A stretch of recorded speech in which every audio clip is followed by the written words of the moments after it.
안녕하세요, 여러분. 혹시 사연을 듣는 여러분들께선 전부 다 결혼을 하셨나요? 이 사연을 듣는 분들이 여자분일지 남자분일지 모르겠지만 만약 여자분이라면 어떤 시집살이를 하셨는지 궁금합니다. 제가 사람들을 만나면 꼭 물어보는 질문이 하나 있어요.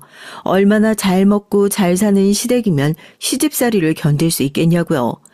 최근에 젊은 친구랑 얘기를 한 일이 있었는데요. 그 친구가 저한테 그러더라고요. 자기는 부자 시댁 만나면 그냥 나 죽었소 하고 납죽 엎드려서 살 수 있다고요. 그렇게 대단한 시댁이면 그까지 시집살이 나중에 떨어질 유산을 생각해서 평생이고 견딜 수 있다고요. 보통 사람들도 다 그렇게 생각하는 것 같아요. 인생에 공짜는 없고 직장 다니면서 그 돈 벌 생각하면 몇 배는 더 힘들다. 차라리 시집살이 견디는 게 낫다. 그 얘기 들으니까 다들 모른다고 참 편히도 생각하는구나 싶어 헛웃음이 나오더라고요. 그래서 오늘은 동서와 제 얘기를 한번 해볼까 하고요. 제가 딱 그런 막대 먹은 시댁 제대로 뒤집어 엎고 나온 산 증인이거든요. 그러지 말고 소개 한 번만 받아봐, 응? 엄마 친구 미령이 아줌마 알지? 그 아줌마가 요즘 나가는 골프 모임에서 아주 유명한 분이라고 하더라고. 걔가 어디 끈떨어진 사람이랑 어울려 다니는 거 봤어? 미국에서 사업하다가 들어온 사람이고 돈이 얼마나 많은지 요즘 강남 바닥에서 준재벌 소리 들으면서 산다고 하더라고. 나중에 뭐 정치계도 기웃거리려고 지금 골프 모임이니 뭐니 그렇게 사교계란 사교계는 벌집처럼 다 들쑤시고 다니는 거라고. 너 잘하면 남편 덕이 아니라 시어머니 덕복이 생겼으니까 그러지 말고 소개 한 번만 받아봐. 어? 너 평생 결혼 안 할 거야? 엄마 죽는 걸 보고 싶어? 정말. 왜 이래? 내가 결혼 안 하면 엄마가 죽어? 뭐 말도 안 되는 소리야. 그래, 엄마 죽어. 너 엄마 쪽팔려 죽게 하려고 작정했어? 내가 너한테 투자한 돈이 얼만 줄이나 알아? 기껏 유학까지 다 보내놨더니만 누가 네 꿈 그렇게 신나게 펼치고 살라고 보내놓은 줄 알아? 좋은 집 시집가서 넌 엄마처럼 고생 안 하고 남편 떡, 시댁 떡 보고 살라고 그렇게 보내놨더니만 왜 결혼을 안 한대, 결혼을. 아유, 됐어, 몰라. 그래, 너 혼자 그렇게 평생 늙어 죽든지 해.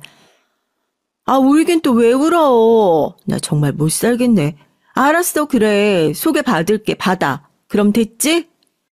제가 처음에 남편을 만나게 된 계기요. 누구는 뭐 운명적인 만남 덕분에 첫눈에 반해서 남편 될 사람이 사랑에 빠져서 졸졸 쫓아다니느라고 그런 다양한 이유들로 그랬다는데 적어도 전 아니었어요.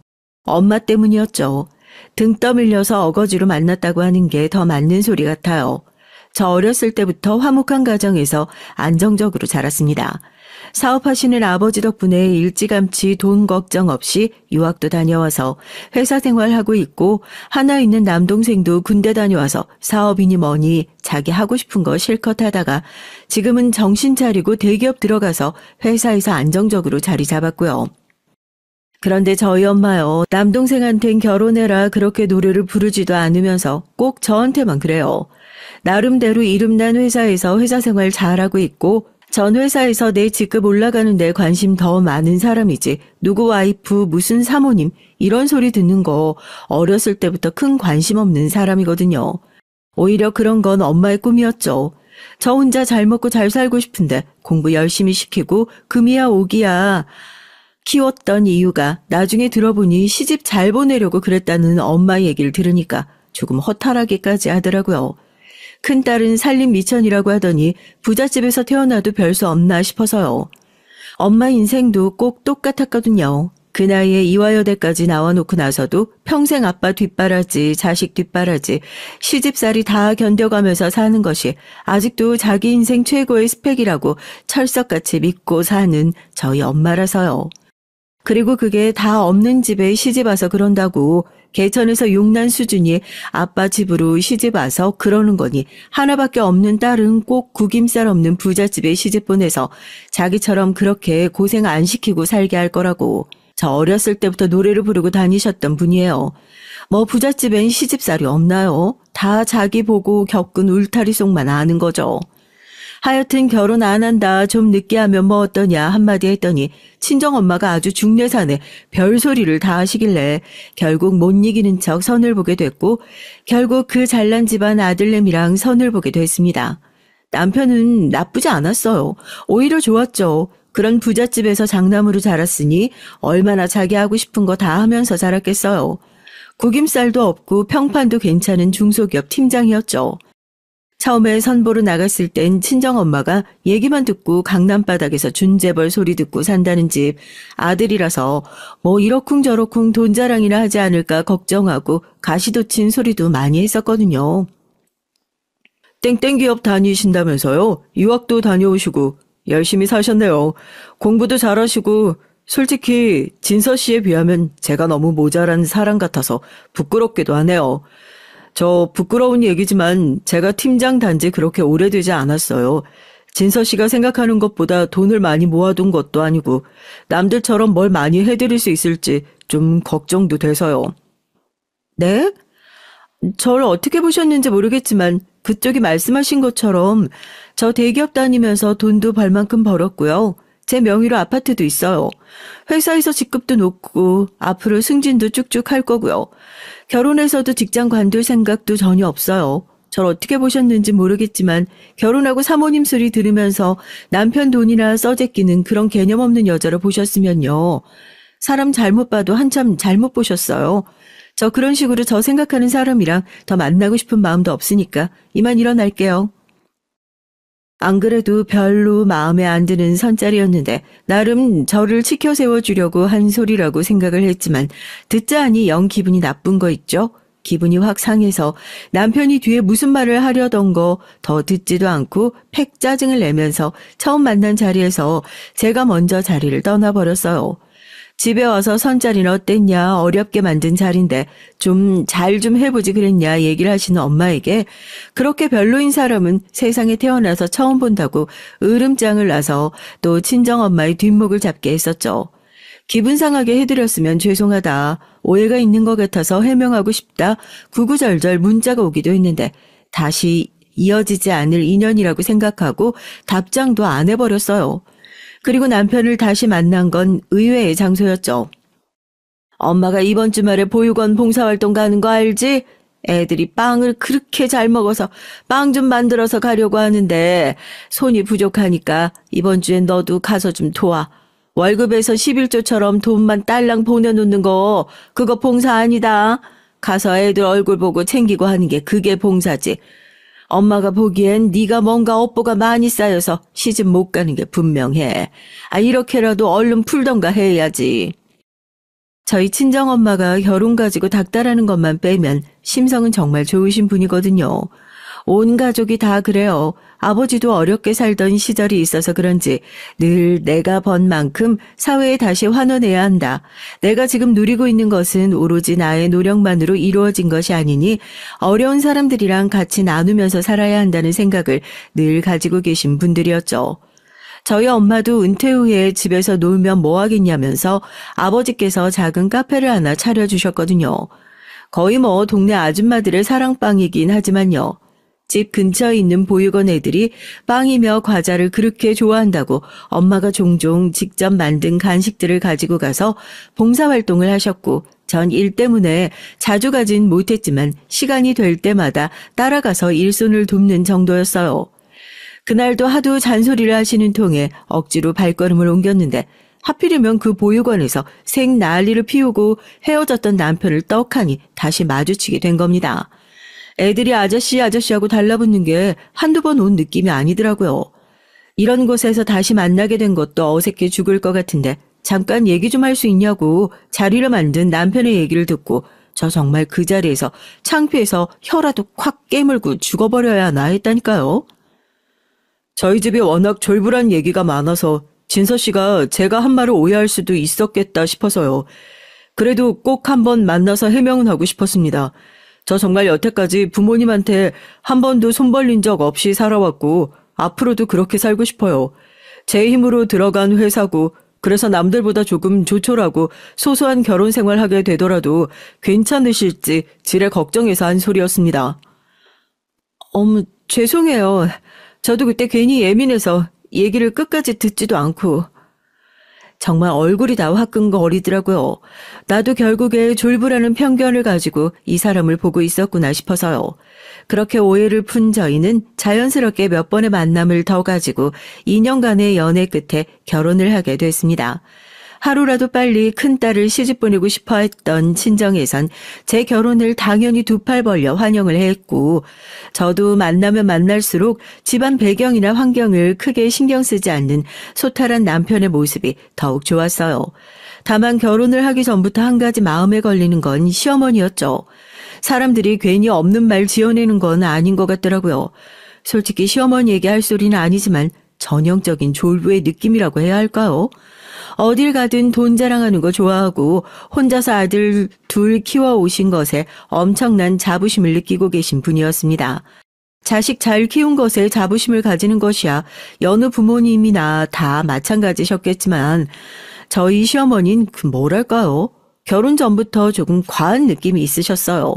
상견례 자리에서도 서로 웃으면서 얘기 잘하고 자리를 파하려고 하는데 시어머니께서 주차장에 있는 제 어깨를 툭툭 치시더니 잠깐 차에 타서 얘기를 좀 하자 그러시더라고요. 뭐 특별히 할 말이 있으신가 하고 남편이랑 같이 들으려고 하는데 넌 남편 없으면 얘기도 못 듣는 애냐 하고 면박을 주시면서 차로 거의 밀어 넣다시피 하시길래 살짝 벙찌긴 했죠. 그 뒤로 들은 얘기가 더 벙쪘지만요. 어지간한 집안이었으면 우리 중식이 장가보낼 생각도 안 했을 거다. 너도 얘기 들어서 알겠지만 우리 집이 장차 큰일을 할 집안이야. 얘가 어렸을 때부터 워낙에 독립적인 성격이라 뭐 나한테 손 안 벌리고 자기 혼자 살겠다느니 어쩐다느니 그런 소리를 하지만 그런 여유로운 생각을 하고 살 수 있는 것도 다 지 엄마가 먹고 살만 하니까 하는 소리 아니겠니? 적어도 너희 집은 우리 집이랑 어느 정도 수준은 맞아 떨어지는 것 같으니까 나도 별소리 안 한다만 앞으로 니네 집 딸이 아니라 우리 집 며느리다 생각하고 처신도 조심하고 회사도 계속 다녀라. 난 뭐 결혼했다고 일 관둬라 하는 그런 촌스러운 시어머니는 아니니까. 나도 밖에서 내세울 며느리 명함은 있어야지. 아, 네. 저도 뭐 결혼하고 딱히 일을 관둘 생각은 없었어요. 저희 시어머니가 진짜 자주 하는 소리 중 하나가 그 명함 소리거든요. 명함 가지고 사람을 판단하고 명함 가지고 사람을 무시하는 일이 엄청 많으세요. 정작 그렇게 명함에 집착하시는 시어머니가 고등학교밖에 졸업 못하시고 학위 따려고 여기저기 알아보고 있다는 걸 알게 된 건 시집을 오고 난 이후였지만요. 전엔 무슨 일을 하셨는지 모르겠지만 부동산 투자가 제대로 성공해서 큰 돈을 만질 수 있게 되신 것 같더라고요. 자기한테 손 안 벌리고 중소기업 들어가서 팀장 달고 있는 큰아들의 명함도 영 마음에 들지 않는데 그나마 그 큰아들이 데리고 온 며느리인 제 명함, 저희 친정 명함은 꽤나 마음에 들어 하니까 그나마 이 결혼이 큰 반대 없이 순조롭게 진행될 수 있지 않았나 싶어요. 정작 저희 남편은 그런 시어머니를 종종 부끄러워하는 눈치지만 말입니다. 여튼 찝찝하고 쎄한 구석은 있었지만 결혼을 망설일 만한 큰 이유는 되지 않았어요. 시어머니 말대로 결혼했다고 직장을 관두는 게 그런 촌스러운 짓을 하시는 것도 아니고 무엇보다 제가 뭐 시어머니랑 결혼을 하나요? 남편이랑 결혼하는 거죠. 회사에서도 사람 좋다는 평판 자자했던 남편 성품은 결혼하고 나서도 여전했으니까요. 어디 다른 데 새는 것 없이 집이랑 회사만 왔다 갔다 하면서 제 할 일 다 하는 남편이었고 쓸데없는데 돈 쓰지 않고 부부 사이도 좋아서 엄마 잔소리가 튀어나오기도 전에 아이도 금방 생겨서 낳았습니다. 남편이랑 사이좋게 육아휴직 1년씩 쓰고 애 클 때까진 정신없어서 시댁에 왕래할 일이 그렇게 많지는 않았어요. 애는 온 마을이 같이 키우는 거라고 하잖아요. 솔직히 시댁이 아무리 불편해도 일이 있으면 시어머니께서 잠깐이라도 좋으니 애를 좀 봐주셨으면 좋겠다 싶을 때도 있었는데 내가 니네 애 봐주는 보모인 줄 아냐 한 소리 하셔서 한동안 사이가 소원해졌던 적이 있어 그 뒤로는 시댁과 왕래가 그렇게 잦았던 편은 아니었습니다. 예, 어디니? 어머님, 저 지금 잠깐 친정 왔어요. 영준이 친정에 맡기고 볼일 좀 보려고요. 그놈의 친정은 아주 문지방이 닳도록 들락날락하면서 왜 시댁엔 손주 얼굴 보여주면 닳는다니? 내가 그동안 며느리 눈치 본다고 그냥 다 오냐 오냐 했었는데 아무리 생각해봐도 이건 아니다 싶다. 이제 애도 어느 정도 크고 너도 네 친정에 애 맡기러 갈 정도면 애돌이고 밖에 나오는 거 불편하지도 않은 것 같으니까 그래도 2주에 한 번씩은 애 데리고 와서 집에서 밥 먹어라. 저희 집에서 시댁이 가깝디라고도 하면 또 몰라요. 퇴근길은 거의 40분, 50분 걸리는 거리인데 뭐가 또 마음에 안 드셨는지 친정에 잠깐 애 맡기러 왔다는 소리에 통보식으로 2주에 한 번씩은 시댁에 밥 먹으러 와라 한 소리를 하시고는 전화를 딱 끊어버리시더라고요. 아들이랑 엄마 사이 갈라놓으려고 작정을 했냐면서요. 살면서 누구한테 그렇게 악감정을 가진 소리를 들어본 적이 없어서 저도 적잖이 놀라고 당황했습니다.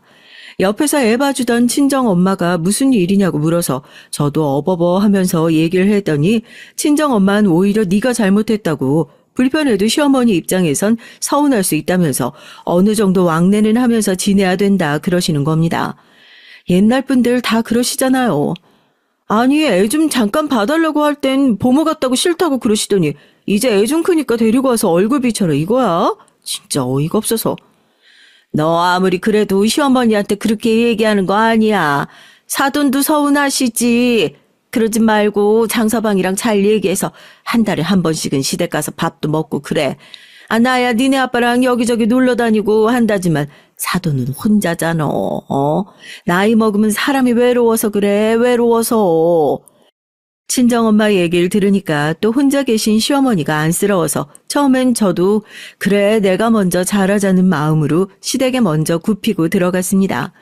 하지만 참 시어머니와 며느리가 절대 친해질 수 없는 존재인 건지 아니면 저희 시어머니만 유독 그러는 건지 몰라도 불편한 상황은 시도 때도 없이 계속해서 생기기만 했어요. 시댁에 가면 묘하게 저만 기분 나빠져서 돌아온 적이 한두 번이 아니었거든요. 그런 거 아세요? 기분이 나쁜데 할 말은 딱히 없는 이걸 또 문제 삼자니 나만 속 좁고 이상한 사람 된 것 같고 그렇다고 허허 웃으면서 넘어가자니 호구된 것 같은 그런 거요. 아이고 우리 영준이 왔어. 영준아 이리 와 할머니 무릎에 앉아서 밥 먹자. 여보 당신이 어머님한테 말씀 좀 드려. 애 저렇게 밥 먹이면 버릇 나빠진다니까. 애가 자꾸 외갓집에 가서 간식이고 뭐고 다 받아 먹으니까 집에 와서 때만 쓰고 내가 얼마나 피곤한데. 에이, 엄마도 오랜만에 영준이 보셔서 반가워서 그러시지 뭐. 어때? 하루밖에 안 되는데 이왕 집에 온 거 좋게 좋게 웃으면서 넘어가자. 응? 다들 저렇게 좋아하시는데. 제가 예민한 게 아니라요. 애 키우는 엄마들은 다 공감하실걸요. 친정엄마 집에 애 맡길 때도 애가 아무리 뗐어도 이건 안 된다고 해주세요. 저건 안 된다고 해주세요. 신신당부를 하고 애를 맡기는데 외갓집에만 오면 어머님 이러면 자꾸 애 버릇 나빠져요. 이러시면 안 돼요. 아무리 얘기를 해도 속이 경일게요. 아무리 애가 예뻐서 그렇다지만 그 내막에 저를 은근히 무시하는 시어머니의 마음이 깔려있다는 걸 누구보다 잘 알고 있었거든요. 사실 애가 제일 잘 알거든요. 애미야, 뭘 그러고 서 있어? 집에 맏며느리가 오랜만에 왔으면 할 일이 얼마나 많은데. 엄마, 영준이 엄마 회사에서 바빠서 일주일 내내 고생했어. 앞치마 이리 줘, 같이 해. 아이고, 그런 꼴값은 네 장모 앞에서나 가서 떨어. 어디 남자가 주방에 들어오려고 그래. 네가 시댁에 와봤자 얼마나 온다고. 며느리가 시집 와서 이런 것도 안 하려고 들어. 예, 진서야. 네가 한번 직접 대답을 해봐라. 너 설마 이게 시집살이라고 생각해서 그렇게 입 쭉 내밀고 있는 거야? 아이고 나 참 며느리 눈치 보여가지고 내가 뭐 네 손에 물이라도 묻힐 수 있겠니? 대체 사돈댁에서 내를 얼마나 오냐 하면서 키우셨길래 설거지 하나 제대로 못해가지고 집에서도 집안일 우리 중식이 다 시키는 거 아니니? 그럴 거면 집에 들어와 살아.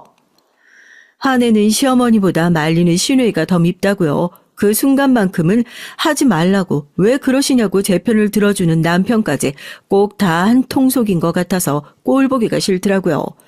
이 집에서 꼭 저만 혼자서 왕따가 된 것 같아서요.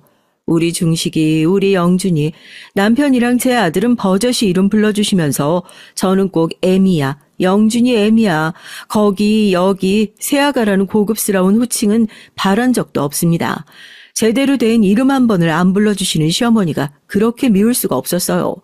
밖에서 뭐 얼마나 좋은 호평을 듣고 다니시는 분인지 모르겠지만 적어도 저한테만큼은 그렇게 썩 좋은 시어머니 아니었다고요. 겨우 이 정도 일 가지고 시집살이라고 생각하냐 물으시면 또 거기서 아니라는 소리 말고는 할 말이 없거든요. 정말 이게 안 당해보면 모르는 거예요.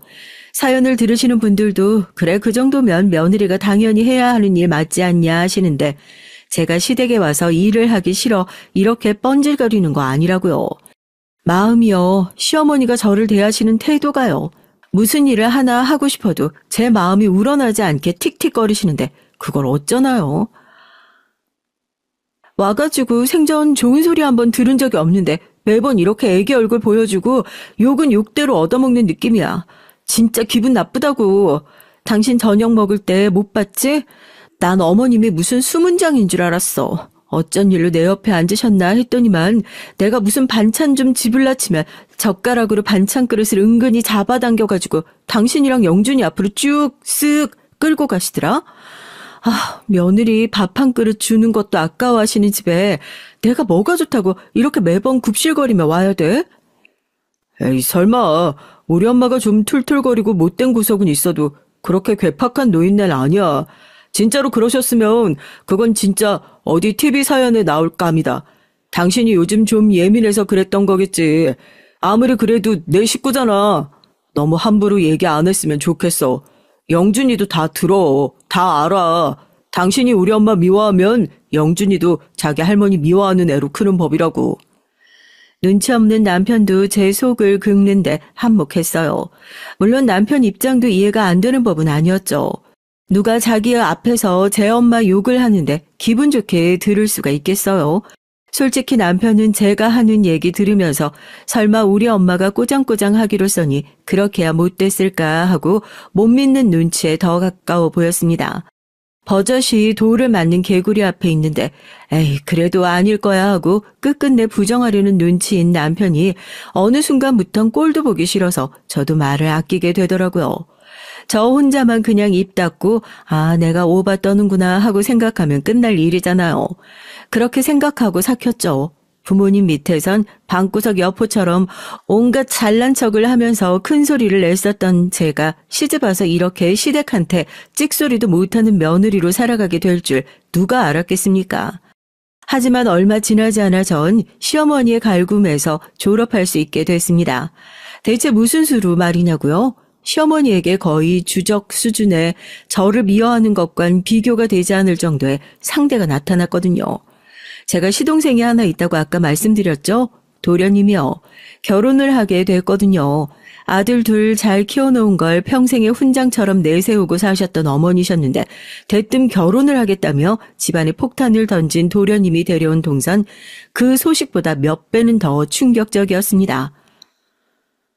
명식이 상견례 자리에 정말 우리까지 안 가도 괜찮을까? 우리까지 우르르 다 가는 건 좀 그렇지 않아? 원래 상견례 자리는 쪽수 맞춰서 가는 거라고 그러던데 그런데 좀 그렇긴 하네. 지난번에 집에 인사 올 때 빼고는 동서랑 제대로 인사도 해본 적도 없이 상견례 하는 거잖아. 뭐 그동안 우리가 도련님이랑 딱히 왕래를 하고 지낸 것도 아니지만.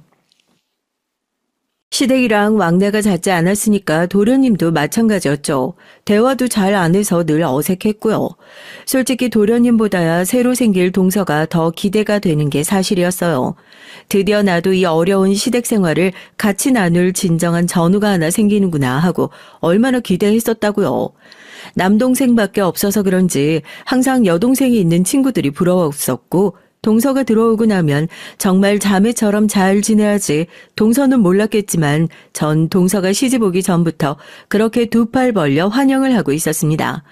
며느리라면 일단 투덜거리고 보는 저희 시어머니가 시동생의 결혼도 한 큐에 허락할 수밖에 없었던 건 결혼 전에 들어선 애 때문이었다고 200% 장담합니다. 상견례도 뭐 형식상 치러지겠구나 했는데 그날 남편한테 동선의 집안 사정을 처음 듣게 됐고 동서도 결혼 생활 어지간히 힘들겠구나 예상했었죠. 그게 아니라 우리 엄마 걱정돼서 그래. 혹시라도 재수 씨한테 무슨 소리라도 하실까 싶어서. 사실 재수 씨네 부모님이 안 계신다고 하더라고. 고아래 고아. 그래서 오늘 상견례 자리도 그렇고 결혼식 날도 그렇고 이모랑 이모부가 대신 나오신다고 했는데 뭐 거기도 형식상 가족일 뿐이지 그렇게 가깝게 왕래하고 지내는 눈치는 아니더라고. 사람은 참 착해 보였는데. 뭐? 당신은 그 소리를 왜 이제야 꺼내고 있어? 얼른 옷 챙겨 입어. 상견례 몇 시랬지? 어머님한테 얼른 연락드려. 우리도 가겠다고. 아무리 생각해봐도 그게 맞는 것 같다고. 당신이 전해? 동서가 고아라는 얘기를 듣는 순간 모르겠어요. 머리보다 몸이 먼저 반응을 했던 것 같아요. 시어머니 성격상 이거 그냥 넘어가지 않겠구나. 그래도 먼저 며느리 생활을 해봤다고 눈치가 빨라진 모양이죠. 남편을 닥달해서 부랴부랴 상견례장으로 나갔습니다. 동서는 여기 어떻게 오셨냐고 꽤나 놀란 눈치였고 동서네는 휑하고 우리 쪽은 가득 차 있는 그 모습이 민망하기도 했지만 동서 손 붙들고 제가 먼저 그랬어요. 동서, 뱃속에 있는 애 생각해서 결혼하기로 결심했으면 오늘 상견례장에서 기분 나쁜 소리 나오더라도 그냥 귀 막고 시어머니 얼굴이 안 보고 살면 그만이다. 그렇게 생각해. 알겠지? 동서 얘기 들었어. 그동안 혼자 얼마나 고생을 하면서 컸을 거야. 우리 어머님 말 가시도 친 게 어디 하루 이틀이냐고. 우리 있으면 좀 나을까 싶어서 부랴부랴 달려왔어. 형님, 이렇게까지 안 해주셔도 되는데 정말 감사해요. 저 뱃속에 있는 우리 복덩이 생각하면 아무리 힘들어도 그냥 참고 버티려고요.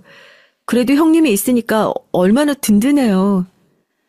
곧이어 상견례장에 찬바람 쌩쌩 부는 저희 시어머니가 들어오셨고 그렇게 불편한 자리가 시작됐습니다. 어렸을 때부터 잘 돌봐주시진 못했지만 부모 잃고 혼자 고생 많이 했는데도 누구 하나 원망하는 법 없이 애가 참 착하게 컸다.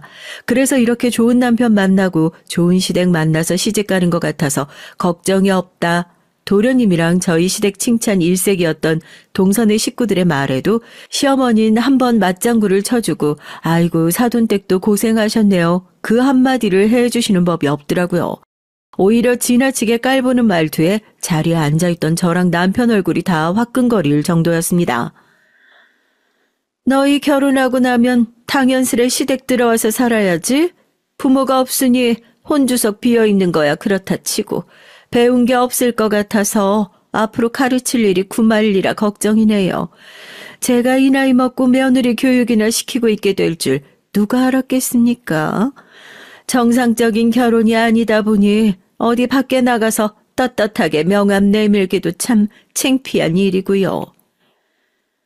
그래도 저희가 그 자리에 나가보길 잘했죠. 남편이 헛기침을 하고 시어머니 무릎을 툭툭 치면서 눈치를 주는데도 시어머니가 얘는 왜 사람을 치고 난리야 하면서 짜증을 냈지만 적어도 그런 개념 없는 소리가 계속되는 건 겨우 막을 수 있었어요. 그 상황 속에서 가장 신경이 쓰였던 건 시어머니가 그런 말도 안 되는 뻘소리를 하시는데도 아무런 말도 못하고 풀이 잔뜩 죽어서 고개를 숙이고 있는 동서였습니다. 부모 없는 게 뭐 큰 죄도 아닌데 오히려 부모 없이 이 정도로 살아준 것만 하더라도 기특하고 자앙한 일인데 그 자리에서 그걸 인정하지 못해주는 건 시어머니 딱 한 사람뿐인 것 같더라고요. 내가 명식이한테도 잘 얘기했어. 앞으로 집에 살 거면 재수 씨 스트레스 받지 않게 엄마랑 노선 확실히 하라고. 내가 그거 제대로 못해서 맨날 당신한테 혼났던 거잖아. 당신이 그거 한마디 한다고 변할 식구들이었으면 애초에 그렇게 행동하지도 않았겠지. 아휴, 모르겠다. 나도 시댁엔 발길 뚝 끊고 살려고 했었는데 동서 때문에 자주 들여다보게 생겼네. 그렇게 상견례부터 삐걱거리던 결혼, 결국 동서 뱃속에 있는 시조카 복덩이 덕분에 성사됐었네요. 이게 정말 복덩이인 건지 아닌 건지 싶었지만 동서한테 가르칠 것도 많고 가진 것도 없는데 빚내서 분가하고 살아서 뭐 하겠냐며 시어머니는 정말 서방님과 동서를 시댁으로 들이셨고 전 그게 어쩐지 계속 마음이 쓰여서 일부러 시댁에 자주 찾아가게 됐어요. 초반엔 시어머니 잔소리도 좀 들었죠. 애 낳고 나서도 애 얼굴 한 번을 제대로 안 보여줬던 애가 우리 집에 뭐 꿀단지라도 숨겨놨냐고 요즘 왜 이렇게 문지방이 닳도록 찾아오냐고 말이에요. 여자의 의리 같은 거죠. 동서 이거 받아. 시댁에 있으니까 괜히 돈 쓰는 것도 눈치 보이고 그러지? 애 가졌을 때 뭐든 잘 먹어야 돼. 서러운 것도 없어야 하고 먹고 싶은 거 하고 싶은 거 있으면 그냥 친언니한테 연락한다 생각하고 나한테 편하게 연락하고 그래. 나도 요즘 안식년이라 회사 일 쉬고 그냥 집에 있으니까 동서 편하게 놀러도 다니고 하게. 알겠지? 아줌마한테 과일 해놨으니까 시어머니 없을 때 동서만 과일도 좀 챙겨 먹고 어머님은 뭘 차려놓으면 꼭 맛있는 거 혼자 다 드셔서 그치? 그래도 형님이 자주 와주시니까 제가 숨통이 좀 트이는 것 같아요. 감사해요, 정말. 왜 그렇게 마음이 가고 안쓰럽고 했는지 모르겠어요. 언제는 시댁을 자주 안 온다고 짜증이셨던 시어머니께선 요즘엔 제가 부쩍 시댁을 자주 찾아뵙게 되면서 불편한 기색을 팍팍 내비추시더라고요. 제가 예고도 없이 불쑥불쑥 찾아오는 날이 많았거든요. 그러면서 동서의 모습이 이상하다는 걸 누구보다 더 빠르게 눈치챌 수 있었던 것 같아요. 워낙에 사연이 많은 사람이니까 평소에도 얼굴이 그늘지고 힘든 구석이 있어 보인다. 그 정도는 저도 알고 있었는데 어느 순간부터인가 정말이지 동서 얼굴에 드리운 그늘이 걷어내기 힘들 정도로 참 어두워 보인다는 생각이 확 들더라고요. 동서, 요즘 무슨 일 있는 거 아니지? 자네 눈빛이 영 슬퍼 보이고 힘이 없어 보여서 그래. 그러지 말고 오늘은 나가서 쇼핑이라도 좀 하고 오자. 애기 용품이니 뭐니 미리부터 사놓고 준비해야 할 게 많잖아. 나 동서한테 물려줄 애기 용품 하나도 없다? 그런 거 물려받아 쓰는 거 아니야. 다 새 걸로 사서 써야지. 나가자. 내가 나가서 동서 옷도 한 벌 사주고 애기 용품도 사줄게. 이젠 배가 불러오는 게 눈에 보이는데 여전히 어둡기만 한 동서 얼굴이 걱정이 돼서 밖에 나가서 콧바람이라도 좀 쐬고 올까 싶어 동서 팔짱을 끼고 밖에 나가자 하는데 팔짱을 끼자마자 아야 소리를 내면서 팔을 빼는 바람에 제가 깜짝 놀랬던 적도 있었어요. 아들 키우면서 힘이 좋아지긴 했지만 내가 이렇게 팔을 3개 잡았나 하고요. 동서가 아니라고 팔을 조금 삐끗한 것 같다고 해서 놀란 가슴을 쓸어내렸죠. 그렇게 동서 끌고 여기저기 쇼핑도 다니고 실컷 놀다가 저녁이 다 돼서야 시댁으로 돌아가려고 하는데 동서가 눈물을 글썽거리면서 제 손을 꼭 붙잡더라고요. 참 저도 마음이 찡해요. 저한테 말도 못하고 혼자 얼마나 소가리를 하면서 시댁에서 지내고 있을까 싶어서요. 형님, 다음 생엔 형님이 꼭 제 동생으로 태어났으면 좋겠어요. 형님이 저한테 잘해주셨던 거 제가 형님보다 형님으로 태어나서 그거 배로 갚고 돌려주면서 살고 싶어요. 무슨 그런 소리를 하고 있어. 내가 해준 게 뭐가 있다고. 동서가 충분히 사랑받을 만한 사람이니까 사랑 준 거밖에 없어. 그러니까 항상 당당하게 살고 무슨 일 있다 하면 내가 먼저 들여다보기 전에 다음번엔 동서가 먼저 연락하고 동서가 먼저 찾아와. 알겠지? 그럴게요, 형님, 그럴게요 하면서 눈물을 뚝뚝 흘리는 동서를 꼭 안아줬습니다. 임신을 하고 나면 이상하게 눈물이 많아지니까 동서한테 설마 별일이 있어서 그랬을 거라곤 상상도 하지 못했거든요. 그렇게 실컷 놀고 들어가니 현관에서부터 시어머니가 도끼 눈을 뜨고 기다리고 계세요. 또 뭐가 저렇게 안이 꽂고 마음에 안 드실까 싶었는데 대뜸 저한테 너는 왜 얘를 챙기냐입니다. 어머님 그게 무슨 말씀이세요? 동서니까 챙기죠. 동서니까. 제가 못 챙길 사람 챙겼어요? 네가 하루 종일 애 데리고 밖으로 놔두는 통에 집에서 해야 할 일 하나도 못했다. 너 거기서 있지 말고 얼른 들어와. 밖에 나가서 할 일 없이 놀고 시간 때울 수 있는 것도 다 여유 있는 사람들, 그럴 깜냥이 되는 사람들이나 할 수 있는 거야. 배가 불러온 산모 밖에 나와서 콧바람 쐬고 온 게 뭐가 그렇게 마음에 안 드셨는지 동서 손목을 확 채가시더니 저한테는 너도 앞으로 시댁 왕래 좀 적당히 하라고 한 소리하고 문을 쾅 닫아버리시더라고요. 얼마나 어이가 없던지요. 그날 저녁에 심지어 동서한테 문자 한 통 받았어요. 당분간은 시댁에 안 오시는 게 좋을 것 같다고. 어머님이 화가 많이 나신 것 같다고. 제가 그 문자 남편한테 그대로 보여주면서 화를 얼마나 냈는 줄 몰라요. 이거 어머님이 그냥 며느리를 며느리가 아니라 집에 붙들어 있는 몸종 정도로 생각하시는 거다. 평소 같았으면 자기 엄마한테 말이 심하니 어쩌니 했을 남편도 그날은 상황의 심각성을 알았는지 우선은 좀 지켜보자 하고 아무 말 안 하더라고요. 그 뒤로 저도 자연스럽게 시댁의 발길을 다시 끊게 됐습니다. 제가 불편해서가 아니라요. 혹시라도 저 때문에 동서가 불편할 일이 생길까봐 그게 걱정돼서요. 갈 때마다 속만 뒤집어지는데 차라리 안 가고 안 보니까 좀 낫다 싶었죠. 다만 아직도 그 시댁에서 혼자 소가리를 하고 있을 동서만 걱정될 뿐이었습니다. 종종 그런 걱정을 하고 있었는데 대낮에 초인종이 울리더라고요. 이 시간에 저희 집에 찾아올 사람이 없는데 누군가 싶어서 보니까 동서예요. 그런데 세상에 온 얼굴이 눈물 범벅이 돼선 난리도 아니더라고요. 깜짝 놀라 문을 열어주니까 도망치듯이 저희 집으로 들어왔습니다. 아니, 동서 이게 다 무슨 일이야? 아니, 무슨 일이 있었던 거야? 울지 말고 말을 해봐, 어? 뭐가 그렇게 서러웠던 건지 제 얼굴을 보자마자 품에 안겨 눈물을 한바탕 쏟아내고선 겨우 진정을 하고 어깨를 들썩이던 동서. 머릿속에 그려지세요. 배는 불러가지고 얼굴은 엉망이 돼서는 컵을 들고 앉아있는데 이거 보통 일이 아니구나. 머릿속에 비상벨이 딱 켜지더라고요. 시어머니랑 무슨 일이 있었구나 싶어 어머님 얘기를 꺼내자마자 순식간에 그 커다란 눈에 눈물이 고이기 시작합니다. 그리고 동선 제 앞에서 처음으로 솔직하게 그간 시댁에서 있었던 일들을 꺼냈죠. 경악했어요. 첫마디가 뭐였는 줄 아세요? 저 좀 살려달랍니다.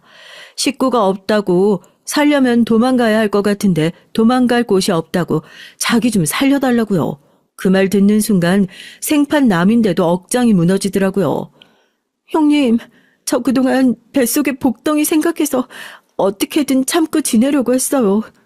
부모 없어서 못 배운 애라고 자기 손주한테 가르칠 건 있어야 할 거 아니냐면서 어머님이 말도 안 되는 생떼를 부리시면서 절 괴롭히시는 것도 다 참았어요. 근데 저 너무 힘들어요. 저 너무 힘들어서 다 포기하고 싶어요, 형님. 이러다가 복덩이도 포기하고 싶어질 것 같아서 형님한테 왔어요. 동선 저한테 그동안 시어머니에게 당한 일을 폭로하기 시작했고 동서의 얘기를 듣고 전 정말 기가 차서 말이 안 나오더라고요. 고아라는 이유로 말도 안 되는 시집살이를 참 호되게도 오래도 당했더랍니다. 배가 잔뜩 불러있는 동서 하루에도 몇 번씩 집안 청소를 시키는 것은 물론이고 어디 시어머니 사는 집에 네 속옷 빨래통에 넣어두냐며 밥을 먹고 있는데 식탁에 속옷을 집어 던지질 않나. 기댈 곳도 없고 배운 것도 없으면 시댁에서라도 잘해야 콩고물이라도 얻어먹는 거라면서 지독하게도 정말 지독하게도 괴롭혔더군요. 오늘도 밖에서 뭐가 마음에 안 드시는 일이 있었는지 빨래통을 저한테 집어 던지셔가지고 평소에도 자주 있던 일이라 익숙한데 그거 하마터면 배 맞을 뻔했어요. 우리 복덩이 잘못될 수도 있었다고 생각하니까 너무 무섭고 이러면 안 되겠다 싶어서. 근데 찾아갈 곳은 형님뿐이고. 덜덜 떨면서 배를 끌어안고 얘기를 하는 동서의 말에 놀라서 혹시나에 팔을 확 걷어보니 아니나 다를까 그동안 시어머니에게 교묘하게 맞고 지냈는데 안 보이는 팔 안쪽이 얼룩덜룩하니 꼬집힌 자국이 가득하더라고요. 사람들 앞에서 대놓고 티가 날까 싶어서 늘 이런 식으로 교묘하게 사람을 괴롭히고 때리고 했었다고.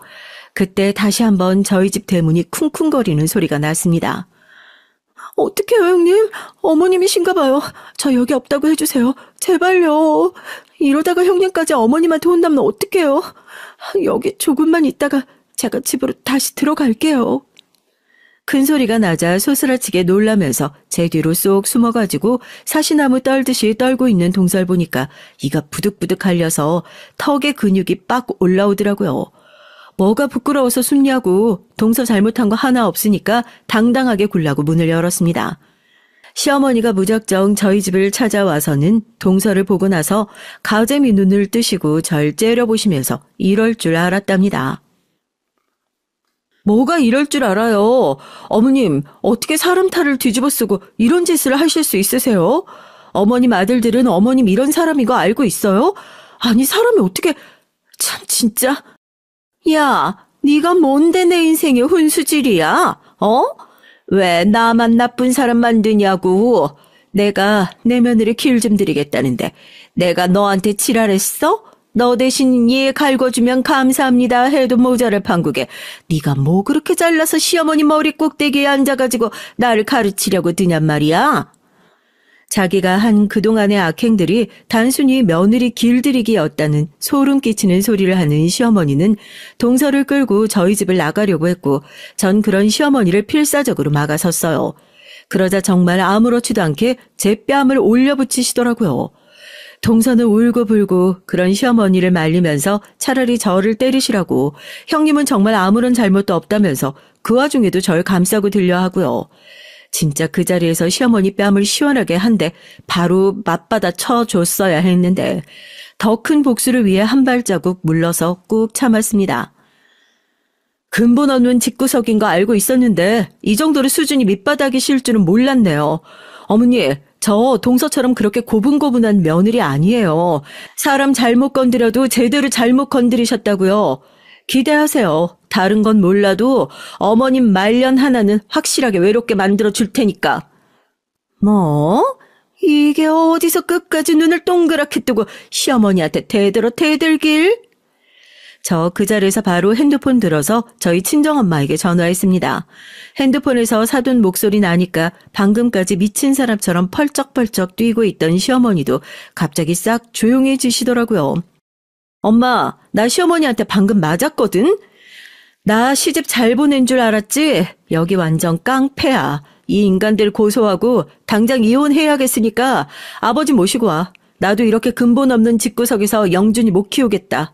영준이 아빠한텐 내가 전화할게. 뭐? 너 지금 그게 다 무슨 소리야? 엄마가 지금 당장 거기로 갈게. 아유, 사돈 어른. 지금 뭔가 얘가 단단히 오해를 해서 그런 건데 그런 게 아니고요. 제가 며느리들 버르장머리 고친다고 한 소리 한 걸 가지고 너 정말 왜 그러는 거야? 남편한테도 전화해서 지금 당장 이혼 서류 들고 네 동생 데리고 우리 집으로 튀어오라고. 다들 사색이 돼서 저희 집으로 몰려왔네요. 이렇게 집안일을 순식간에 뒤집어 엎을 줄 예상도 못했던지 시어머니는 땀을 삐질삐질 흘리시면서 저한테 너 대체 어쩌려고 일을 크게 만드냐고 저한테 뒤늦게 사과를 하시면서 결국에 이게 다 둘째 때문에 일어난 일 아니냐, 우리끼린 잘 풀면 되지 않느냐 이런 소리나 하시고 전 그런 시어머니의 팔을 매정하게 뿌리쳤습니다. 온 가족이 그렇게 저희 집으로 모였고 친정 부모님은 잔뜩 화가 나셔서 제가 어디 다친 데가 없는지 그것부터 살피시더라고요. 퉁퉁 부어오른 제 뺨을 보고 저희 친정아빠가 남편 귀싸대기를 올려붙이고 난리도 아니었어요. 그때 제가 먼저 동서 팔 확 걷어붙이고 난장판이 된 동서 팔뚝을 보여줬죠. 나야 오늘 하루가 전부지만 우리 동선 매일같이 그런 숨을 다 견디면서 그것도 배가 이렇게 불러선 이걸 다 참고 살았어. 오늘 이혼한다고 부른 건 내 이혼이 아니라 동서 이혼이야. 이런 집구석에서 애를 어떻게 키워? 어떻게 살아? 네가 진짜 미쳐도 단단히 미쳤구나. 뭐 이혼? 누구 맘대로 우리 집에 하자를 만들려고? 네가 맏며느리야? 네가 제정신이냐고. 시어머니는 저보고 이런 앞잡이가 또 없다면서 제가 동서를 부추겨서 집안을 풍비박산 내려고 한다고 친정 부모님까지 계신데도 아랑곳하지 않고 또 저한테 손찌검을 하시려고 성큼성큼 다가오시더라고요. 그 앞을 막아선 건 남편과 서방님이었습니다. 엄마가 어떻게 그럴 수 있어? 고아라서 더 사랑으로 품어준다고 할 때는 언제고 내가 안 볼 때 사람을 이렇게 무시하고 괴롭히면서 살았던 거야? 아들인 내 눈에만 안 보이게 하면 다 될 줄 알았어? 이러니 집안 조용할 날이 없는 거지. 난 이제 내 가족 지킬 거니까 엄마도 엄마 가족 지키면서 살아. 형수님, 진짜 죄송합니다. 정말 죄송해요. 서방님은 저와 동서 앞에 무릎을 꿇고 회한의 눈물을 뚝뚝 흘리기 시작했고 저희 친정 부모님은 기가 막혀서 뒷골을 잡고 쓰러지려 하는 시어머니를 집에서 송장 치르게 할 일 있냐, 쓰러지더라도 나가서 쓰러지던지 해라 하며 매몰차게 집 밖으로 쫓아내셨어요. 동서는 제가 아니었으면 용기를 낼 수도 없었을 거라며 서로 끌어안고 펑펑 눈물을 쏟기 시작했고요. 그 이후 동선 서방님과 무사히 이혼을 했습니다.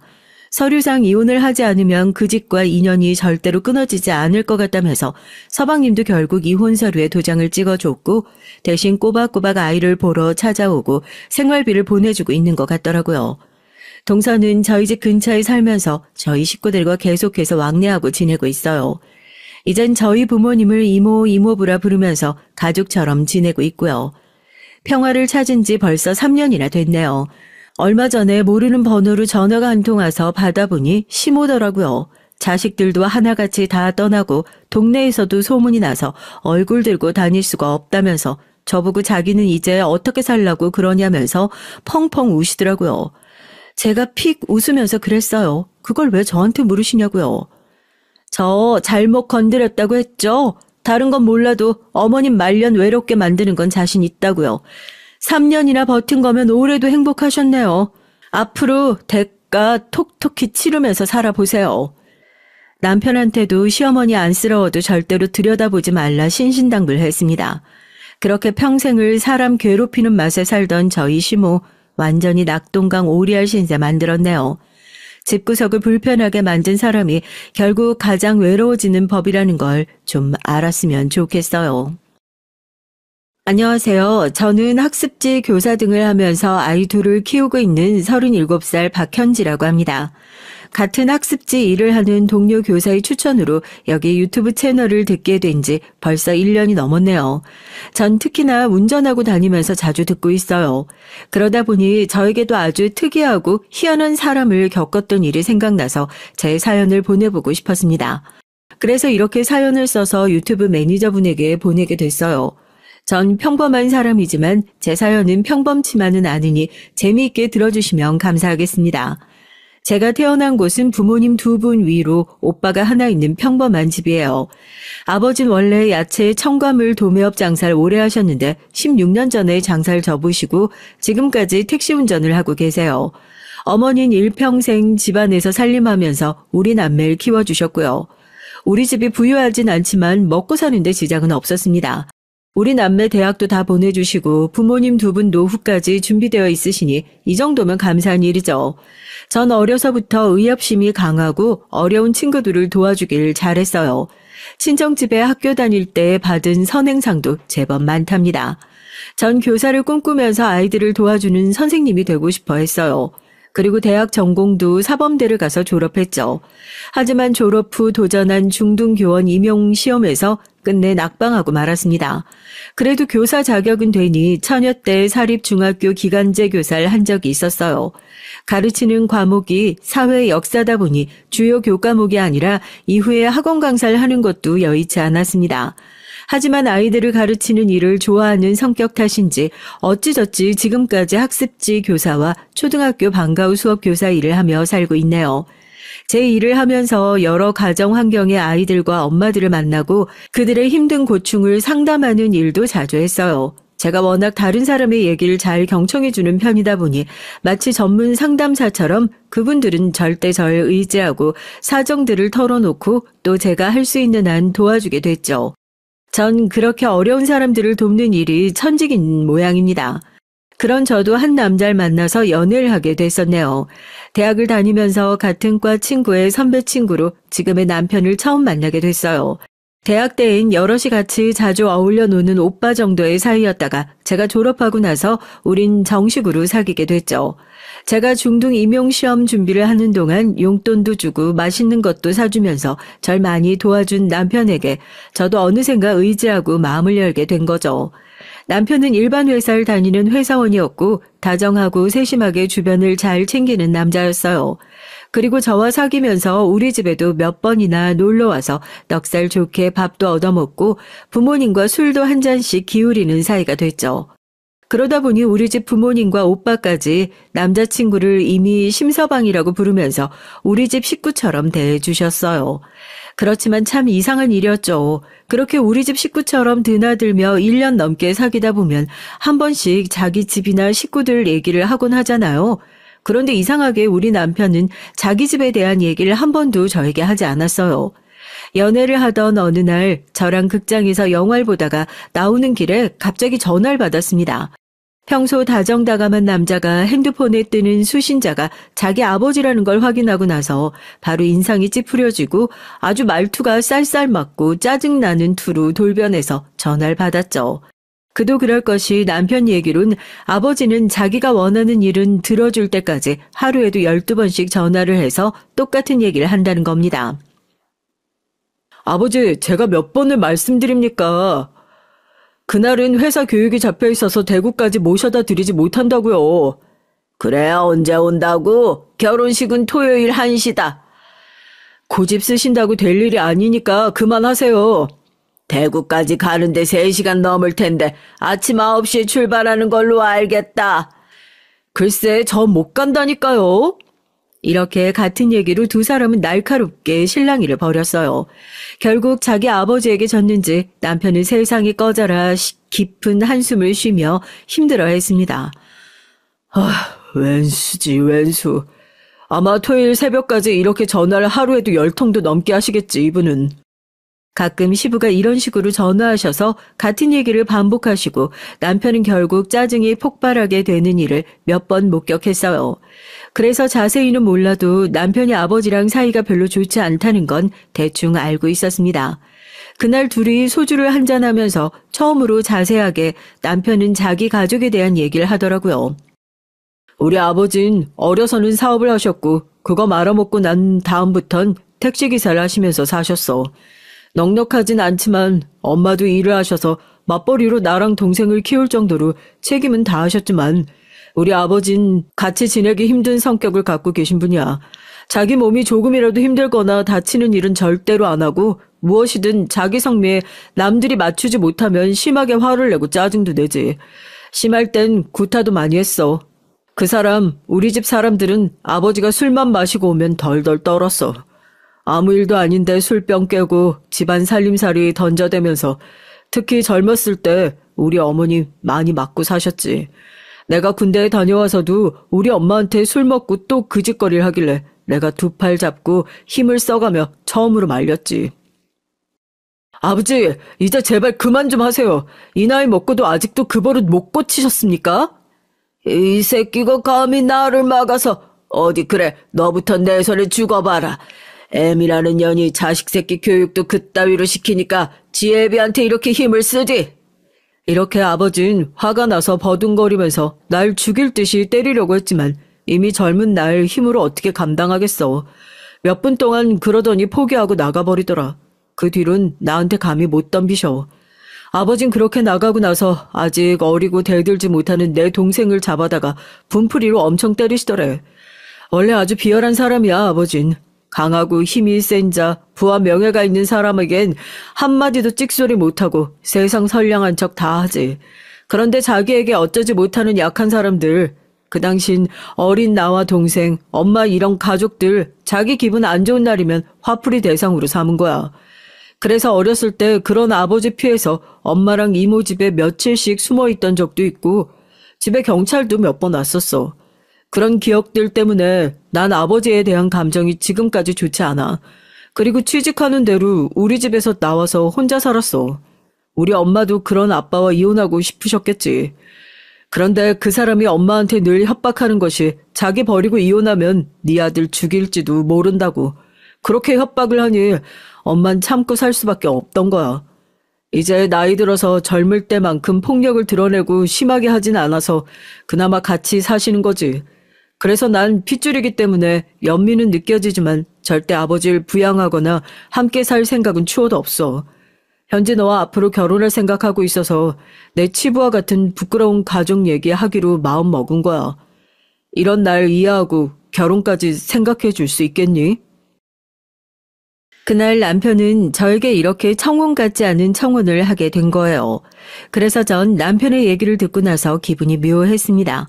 제가 사랑하는 남자에게서 청혼을 받은 건 분명 기뻐해야 할 일인데 이렇게 생각지 못한 가정사를 가진 남자다 보니 왠지 마음이 복잡했죠.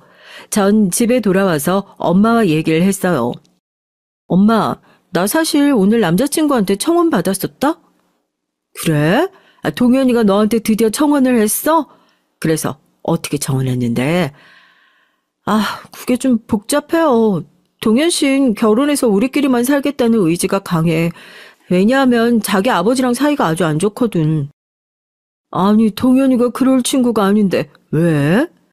그 아버지란 분이 폭력적이고 고집도 세고 어쨌든 어릴 때부터 너무 가족들을 힘들게 하셨대요. 지금이야 나이도 들고 자기만 같지 않으니까 눈치 보시긴 하는데 그런 시아버지가 있다고 하니까 좀 두려운 게 사실이에요. 동현 씨 봐선 그런 아버지 밑에서 자랐다고 느껴지지 않는데 말이에요. 엄마는 미간을 찌푸리더니 저에게 대뜸 내가 동현이도 몇 번 집에서 찾아와서 보고 사람은 참 괜찮아서 내 사윗감으로 내심 생각하고 있었지만 그 아버지가 그런 인간이면 아무래도 결혼은 다시 생각해봐야 됐다. 그럴 것까지야. 어차피 우린 분가해서 살 텐데요. 어이구 이거사 그게 그렇게 단순하지가 않어. 너희 남자친구가 어린 시절부터 아버지 가정폭력 보고 자란 거 아니냐. 그런 말 있어. 폭력 아버지 밑에서 자란 아들은 지 아버지 욕하면서도 꼭 따라한다고. 지난번 그 드라마에도 나오지 않든 여자들한테 폭력 쓰는 남편들을 잘 살펴보면 어렸을 때 꼭 그런 애비 밑에서 컸다니까. 아무래도 엄만 동현이랑 결혼하는 거 반대다. 어서 정리하는 게 좋겠어. 알겠니? 여태까지 남자친구를 알아왔던 시간, 사귀었던 시간 통틀어서 남자친구의 폭력 성향을 느낀 적은 한 번도 없었어요. 같은 과 사람들이나 주변 사람들이 아주 사람 좋다며 주변 평판도 좋고요. 오히려 다정하고 잘 배려해주고 이해해주고 주변에 늘 사람도 많았죠. 농담도 잘하고 분위기도 잘 만들면서 재밌다고 사람들이 모두 남자친구를 좋아하죠. 회사 내에서 상사들도 예쁘게 보고 어딜 가든 주변에 사람이 모이는 타입입니다. 심지어 운전할 때 욕하거나 욱하는 모습도 본 적이 없어요. 지금 내 눈앞에 이 남자는 이렇게 좋은 사람인데 어린 시절 아버지의 폭력 아래서 자랐다는 과거를 알게 됐다고 해서 당장 남자친구와 헤어지다니 그건 너무하잖아요. 하지만 그런 반면에 혹시 아직 나와 크게 싸울 일이 없어서 내가 모르고 있는 건 아닐까. 결혼해서 살다 보면 별일을 다 겪을 텐데 혹시 나중에 남편도 그 감춰진 폭력 성향이 나오는 건 아닐까 하는 염려 때문에 결혼에 대한 확신이 들지 않았어요. 남자친구는 양가 상견례를 잡는 것을 시작으로 본격적으로 결혼을 준비하려고 하는데 제가 왠지 미적거리니까 이런 제 마음을 눈치챈 것만 같았어요. 현지야, 부모님께 우리 결혼 말씀드렸니? 우리 부모님은 다음 주도 그 다음 주도 토요일은 다 시간이 괜찮으시다고 하는데 어느 날로 상견례 날짜 잡을까? 그런데 우리 부모님이 요즘 무슨 일이 있으신지 당분간 어렵다고 하시네. 그래, 그럼 일단 내가 집에 가서 정식으로 인사 먼저 드리면 어떨까? 글쎄, 혹시 너 내가 지난번 우리 아버지 얘기한 것 때문에 마음에 걸리는 일이 있니? 남자친구가 먼저 전곡을 찔렀어요. 차마 전 그에게 대고 어떤 거짓말이나 변명으로 둘러대지도 못했습니다. 그렇게 별다른 말 없이 통화는 끝났고 며칠 동안이나 남자친구는 저에게 연락을 하지 않았어요. 그렇지만 남자친구와 연락을 하지 않는 동안 전 오히려 제 마음을 깨닫게 됐죠. 그의 아버지 때문에 생긴 염려보다 그를 그리워하고 사랑하는 마음이 훨씬 크다는 걸요. 전 남자친구와 연락을 끊은 지 일주일도 안 돼서 그에게 전화를 걸었습니다. 하지만 웬일인지 남자친구는 전화를 받지 않았어요. 남자친구는 이제 내가 싫어진 거야. 겨우 자신의 부끄러운 집안 얘기를 용기 내서 꺼냈는데 내가 변심한 줄 알고 나에 대한 마음을 접었구나. 이로 어쩌면 좋지? 전 너무 다급하고 걱정이 됐어요. 남자친구가 마음속에서 절 이미 지워버렸으면 다시 저를 안 만나주면 어떻게 해요? 전 이미 남자친구를 너무나 사랑하는데 그 아버지가 어떤 사람이든 다 감수하고 결혼하고 싶을 만큼 말이에요. 그때였습니다. 갑자기 엄마가 제 방문을 열고 들어오셨어요. 내가 졌어. 엄마는 눈을 감으면서 제 앞에서 손사리를 치셨죠. 심서방 말이다. 너 남자친구 일주일 동안 퇴근하고 나서 너네 아빠 택시회사 앞에 가서 매일 기다려서 만났대. 만나서 자기가 무슨 일이 있어도 딸을 행복하게 해줄 자신 있다. 부끄럽지 않은 남편이 아빠가 될 수 있으니까 각서라도 쓰겠다며 너희 아빠 설득했단다. 아유, 처음엔 너희 아빠도 결혼 안 되겠다고 타일렀는데 심서방의 고집을 어떻게 꺾겠니? 그 정도 의지 가진 남자면 내 딸 눈에 눈물 날 일은 없겠다 싶으셨다는구나. 그래, 결혼해, 너희들. 전 정말 뛸 듯이 기뻤어요. 그대로 달려나가서 남자친구를 만났죠. 그리고 그대로 달려가서 그를 껴안아 버렸습니다. 동현 씨, 정말 미안해. 한순간이라도 자기를 오해했던 거 용서해 줄 수 있어? 하지만 난 자기 없이 못 살 것 같아. 일주일만 못 봐도 이렇게 그립고 그리운데 어떻게 헤어져? 우리 당장 결혼해요. 남자친구는 절 품에 안으며 저의 마음을 확인했기에 또 장인 장모님 결혼 허락을 받아낸 기쁨에 울고 말았습니다. 참 이런 우여곡절 끝에 우린 석 달 만에 결혼식을 올렸고 남편의 공언대로 우린 따로 신혼집을 얻어서 둘이서만 살게 됐어요. 약속한 상견례 자리에서 기다리고 있는데 시부를 만나기 전엔 들은 얘기가 있으니 무척 긴장이 됐죠. 하지만 막상 시부를 뵙고 나니 생각보다 평범한 분이시더군요. 키도 작으시고 몸집도 왜소하셨어요. 그리고 시부는 자신도 예전에 택시기사를 하셨다며 우리 아버지와 공감대가 형성되셔서 한참 동안 두 분이 택시기사의 애환을 얘기하면서 의외로 분위긴 부드럽게 흘러갔습니다. 시모도 60대의 주변에서 흔히 볼 법한 특별한 사정이 없는 분이셨고 남동생은 남편보다 2살 아래인데 회사를 다니는 평범한 남자였어요. 그리고 시모도 남동생도 대화를 나눠보니 모두 정상적인 사고를 가진 괜찮은 분들이셨습니다. 저와 친정 부모님은 그래서 상견례 이후로 안심을 할 수 있었어요. 폭력 가정에서도 잘 커서 인격 형성이 올바르게 되는 경우도 있구나 하고요. 남편과 결혼한 이후에도 전 직장을 그만두지 않고 열심히 다니면서 남편과 함께 돈을 모아갔습니다. 서울 아파트값이 비싸니 아이를 낳기 전에 대출을 껴서라도 마련하고 싶었어요. 다행히 서울 상도동의 20평대 아파트를 청약받아서 입주 이사를 할 수 있었습니다. 그리고 그 사이에 아들 하나, 딸 하나 남매를 낳고 키우면서 잘 살 수 있었어요. 비록 아파트 대출금은 2억이나 됐지만 맞벌이로 절약하면서 살다 보면 아이들 학교 가기 전엔 다 갚을 수 있을 것 같아서 개미처럼 알뜰살뜰 지냈습니다. 그리고 결혼해서 살아보니까 우리 남편은 제가 결혼 전 걱정했던 것이 무색할 만큼 제가 아는 사람 그대로의 모습이었죠.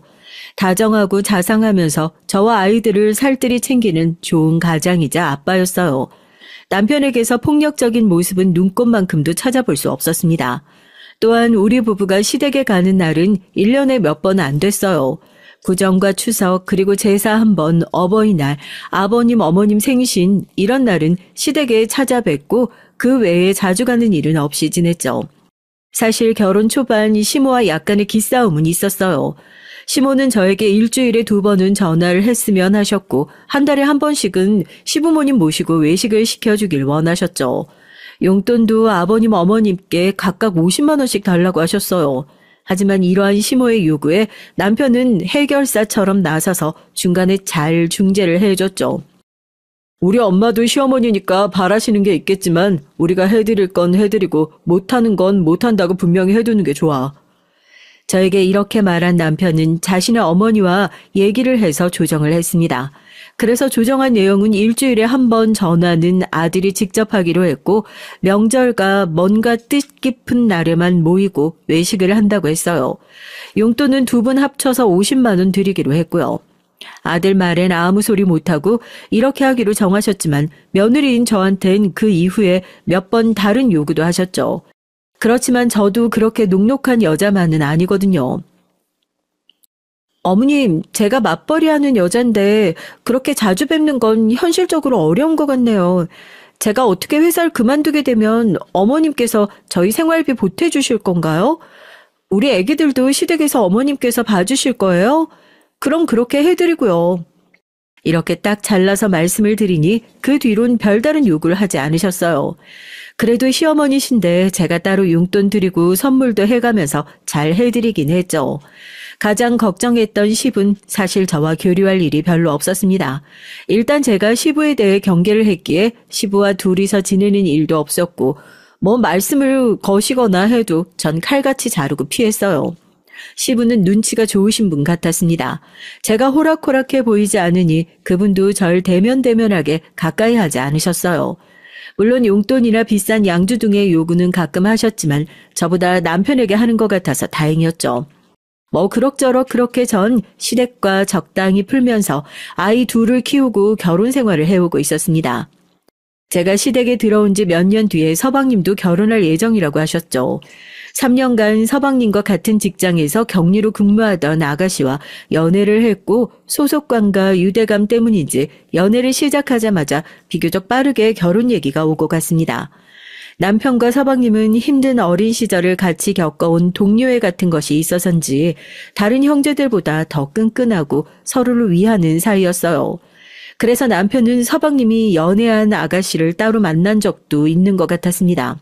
정 궁금한 나머지 집에 들어온 남편에게 결혼할 아가씨가 어때 보이냐고 물어봤죠. 그냥 착하고 평범한 아가씨야.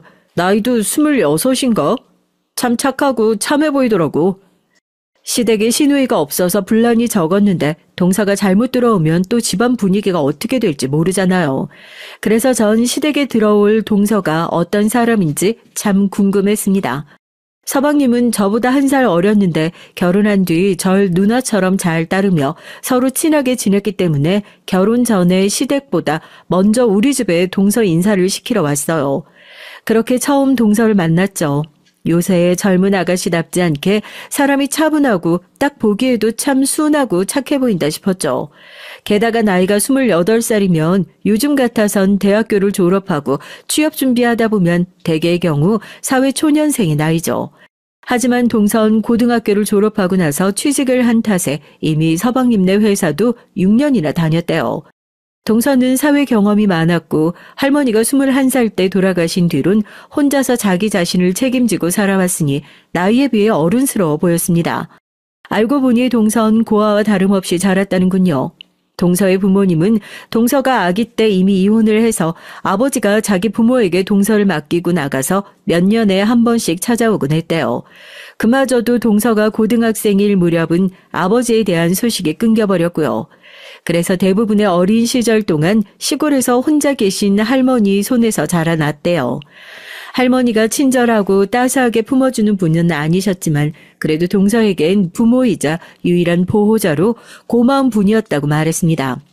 할머니도 워낙 사는 게 팍팍하고 당신도 허리와 무릎 관절염이 심하셔서 늘 아프셨기에 동서에게 잔소리도 심하고 말도 툭툭 하셨던 모양이에요.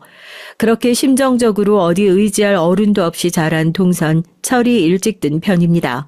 동서가 이와 같이 담담하게 자신의 얘기를 하는 모습이 제 눈엔 그렇게 짠하면서도 예뻐 보일 수가 없었어요. 저 형님, 제가 혼자 자라서 늘 언니가 갖고 싶었는데 혹시 형님하고 언니처럼 의지하면서 지내도 괜찮을까요? 이렇게 동선 수줍어하면서 저에게 친밀감을 표현했어요. 당연하지. 나도 위로 오빠 한 명뿐이라 여동생이 너무 갖고 싶었어요. 우리 자매처럼 사이좋게 지내보자고. 동서한테 내가 친언니처럼 잘해줄게. 빈말이 아니라 전 그날부터 동서를 제 친동생처럼 대해줬습니다. 그리고 나중에 우리 동서에게 크나큰 일이 닥쳤을 때 제가 발벗고 나서서 모두 해결해줬고 말이에요. 그 큰 사건에 대해선 앞으로 찬찬히 풀어나가 보겠습니다. 우리 동선 말이죠. 처음 시댁에 인사드리러 온 날도 그 착한 심성을 숨기지 못했어요. 시댁의 시부모님과 가족 모두 함께 모여 식사를 마치고 시모와 제가 식탁을 치우는데 동서는 당연하다는 듯이 싱크대 앞에 서서 고무장갑을 끼고 있는 겁니다. 아우, 예비 동선 손님으로 여기 처음 왔는데 무슨 설거지예요. 저기 거실에 가서 과일이나 먹고 있어요. 형님 아니에요. 식사 잘 얻어먹었으니까 제가 설거지는 하는 게 마음이 편해서 그래요. 그렇게 제가 몇 번이나 설거지하지 말고 손님 대접 받아야 한다고 했지만 동서는 한사코 마음이 편하다면서 설거지를 마쳤습니다. 전 속으로 이게 아닌데 했지만 그런 동서를 시모는 흡족하게 바라보고 있었죠. 그렇게 착한 동서는 서방님과 결혼한 뒤로 분가해서 사는 동안에도 시댁에 저보다 자주 왔고 시댁에 허드렛 일이나 집안일을 종종 맡아서 하곤 했어요. 힘들고 어렵게 자라온 사람이니 시부모님이 좀 따뜻하게 보듬어주면 좀 좋겠어요. 하지만 그럴 분들이 아니라는 걸 전 알죠. 결혼해서 시댁 식구로 산 지 3년쯤 됐으니 우리 시부모님이 어떤 분들인지 말이에요. 시부는 전형적으로 약자에게 자기 스트레스를 푸는 소시오패스 같아 보였어요. 성격이 괴팍하고 꼬장꼬장하다 보니 동네에서 같이 노는 친구나 불러낼 사람도 딱히 없는 모양입니다. 그러니까 가족들이 더 죽을 맛인 거예요. 시부가 좀 외출도 하고 나가 있어야 집에 있는 가족들 숨통이 트일 텐데 주구장창 집에만 있으니 말이죠. 시모는 이런 시부와 40년 가까이 사신 분이니 그 속이 오죽하시겠어요. 그러니 지금 시모는 자기가 바깥 모임도 여럿 만들고 개 모임도 하면서 웬만하면 집에서 시부와 같이 잘 안 있으려고 합니다. 그러고 보니 시모의 환갑 때 일이 생각나네요. 시부랑 어디 놀러 가거나 여행 가시는 것을 못 봤기 때문에 전 두 분이 해외여행을 가셨으면 싶었습니다. 그래서 4박 5일에 300만 원이 넘는 베트남 효도 패키지 여행을 예약해서 환갑 선물로 드렸어요. 하지만 시모의 표정이 예상과 다르게 상당히 언짢아하시는 겁니다.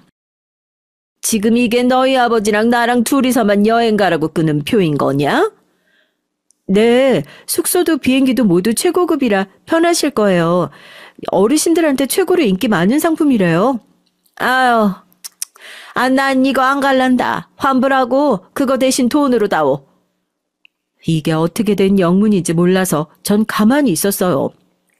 난 너희 시아버지랑 여행 같은 거 안 간다. 차라리 그 돈으로 난 내가 알아서 따로 가마. 이렇게 시모가 싫어하시니 하는 수 없이 전 예약 취소 수수료 20만 원을 물고 여행비를 환불받았어요. 그리고 시모에게 300만 원을 현금으로 드렸고요.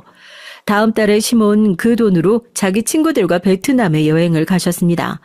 아무리 부부 사이가 안 좋아도 그렇지 자식들이 생각해서 끊어온 부부 여행도 그렇게까지 싫어하실 일인가요? 전 이때부터 우리 시부모도 평범한 집안과는 좀 다르다는 사실을 체감했어요. 서방님과 동선 결혼 뒤에도 맞벌이로 같은 회사를 다녔었는데 동서가 임신을 하자 회사를 그만두게 됐습니다. 그리고 서방님도 직장 내 갑질하는 상사로 한동안 스트레스를 받던 참에 얼마 뒤 퇴사를 하고 사업을 하겠다고 했어요. 서방님이 사시는 동네 아파트 상가 1층에 세를 얻어서 카페를 창업했던 겁니다. 회사 퇴직금과 대출금을 보태서 호기롭게 창업을 하고 한동안 서방님과 동선 그 카페를 잘 운영하는 것 같아 보였어요. 하지만 안타깝게도 그 카페는 1년 반 만에 문을 닫게 됐죠. 일단 아파트 상가의 월세가 너무 비쌌기 때문이에요. 다달이 170만 원을 가게 월세로 내기 위해서 아메리카노가 3,000원 하는 커피를 과연 몇 잔이나 팔아야 했을까요? 게다가 인근에 스타벅스가 들어오면서 카페에 오신 손님들은 썰물처럼 빠졌다고 해요. 그렇게 파리가 날리기를 몇 달 만에 결국 가게 월세 등을 버티지 못하고 서방님네 카페는 폐업을 하고 말았습니다. 아직 갚지 못한 대출금도 상당해서 살고 있던 빌라 전세금을 빼야 할 지경이었어요. 게다가 갓난쟁이 아들까지 있으니 동선의 부부는 참 딱한 상황에 빠지게 된 것이었죠. 어쩔 수 없이 서방님네 식구들은 시댁에 들어가서 살아야 했고 서방님은 서울의 한 회사에 취직해서 다니게 됐습니다. 시댁은 경기도 용인시에 있는데 서울 회사까지 출퇴근이 어려우니 서방님은 직장 근처에 고시원을 잡아서 평일엔 고시원에서 주말엔 시댁으로 내려와 지냈어요. 그리고 갓난쟁이를 키워야 하는 동선 홀로 시댁에서 살아야 했고요. 동서가 들어오기 전에 시모는 밥 때만 집에 들어와서 시부 밥을 챙기고 또 나가는 하루를 보냈었대요. 만약 시모가 밥을 제 시간에 안 주거나 반찬이 마음에 안 들면 시부는 또 눈이 돌아가서 시모를 달달 볶았는데 동서가 그래도 집에서 시부 정심을 챙겨주게 되니 시모는 자유를 얻은 것이에요. 게다가 착한 동선 시댁 집안일까지 도맡아서 하니 시모는 동서 덕에 정말 날개를 달고 바깥일을 돌아다니며 재미나게 사신다고 들었습니다. 시모는 아침 먹고 나가서 주위가 컴컴해진 시간에서야 집으로 들어왔대요. 그렇다 보니 집엔 시부와 동서 그리고 아기 이렇게 셋이서 지내는 날이 많았던 겁니다. 동서는 분가에서 살 땐 미처 몰랐다고 해요. 시부가 이렇게까지 사람을 힘들게 하는 분인지 말입니다. 시부는 자기 기분이 나쁜 날이면 있는 대로 고함을 지르고 동서에게 욕까지 하더랍니다. 그리고 음식 타박은 어찌나 하고 자기 입에 맞는 생선 요리와 김치 2가지 이상의 식탁이 없으면 숟가락을 던졌대요. 심하면 정말 밥상을 뒤엎었대요. 갓난아기를 키우기도 바쁜 동선 시부까지 모시고 사는 이중고에 이를 악물고 참으면서 1년 넘게 살아왔던 겁니다. 그래서 보증금 3천만 원이라도 모으면 남편과 시댁에서 나가 살 수 있으니 그때까지만 참겠다는 마음으로 버텼던 동선, 어느 날 목소리가 잔뜩 신이 나서 저에게 전화를 했어요. 형님, 요즘에요, 우리 뒷마당에 어떤 새끼 고양이가 한 번씩 들어와서 놀다가 내가 다가가면 도망가고 했거든요? 그런데 고양이 밥이랑 물그릇 놓고 몇 날을 보고 하니까 얘가 이제 저를 주인처럼 보는 거예요. 그리고 며칠 전 비가 억수로 오는 날 텃밭 작업할 때 쓰던 우비를 뭉쳐놓은 곳 사이에 그 고양이가 그 속에서 나가지 않고 지내더라고요. 비에 맞아서 오들거리면서도 그 우비 근처에서 떠나지 않고 저를 보고 애처롭게 우는데요. 그 고양이 신세가 마치 나 같은 거예요. 너도 나처럼 오갈 데 없어서 이 집에 의지하는구나 싶은 마음에 정 그 고양이에게 정이 들어버려서 몰래 키우고 있었어요. 우비 속에 한참 있었으니 이름도 우비라고 지어주고요. 우비인 다른 가족들이 오면 모습을 감추고 제가 나타나면 야옹 하고 울면서 반기고 숨어있던 곳에서 모습을 드러내는 거예요. 정말 너무 귀여운 고양이 우비와 전 정이 깊이 들어버렸어요. 학가에서 무서운 시부랑 살면서 힘들 때면 하루에도 몇 번씩 뒷마당에 나와서 우비랑 놀면 그 시름을 잠시나마 잊을 수 있어요. 동서는 그렇게 우비라는 새끼 고양이를 가족들 몰래 키우면서 삶의 작은 즐거움을 느끼고 있었어요. 하지만 동서의 은밀한 행복은 오래가지 못했습니다. 어느 날 시부는 뒷마당에서 우비와 놀고 있는 동서를 보고 고함을 쳤다는 겁니다. 어쩐지 요즘 고양이 새끼가 우는 소리에 내가 낮에 잠을 자꾸 깬다 했더니 내 집에서 이런 지저분한 동물을 키워. 너 지금 제정신이냐? 당장 저 고양이 내쫓아. 제 발로 집에 찾아온 동물은 이유가 있어서 온 것이라 절대 함부로 내치면 안 된다는 옛말 할머니한테 들으면서 자랐어요, 아버님. 이 고양이가 집안에 넝쿨째 들어온 복덩이거나 혹은 집안의 우환을 막아주는 액마개가 될 수 있대요. 제가 아버님 불편하시지 않게 고양이 잘 관리하고 보살필게요.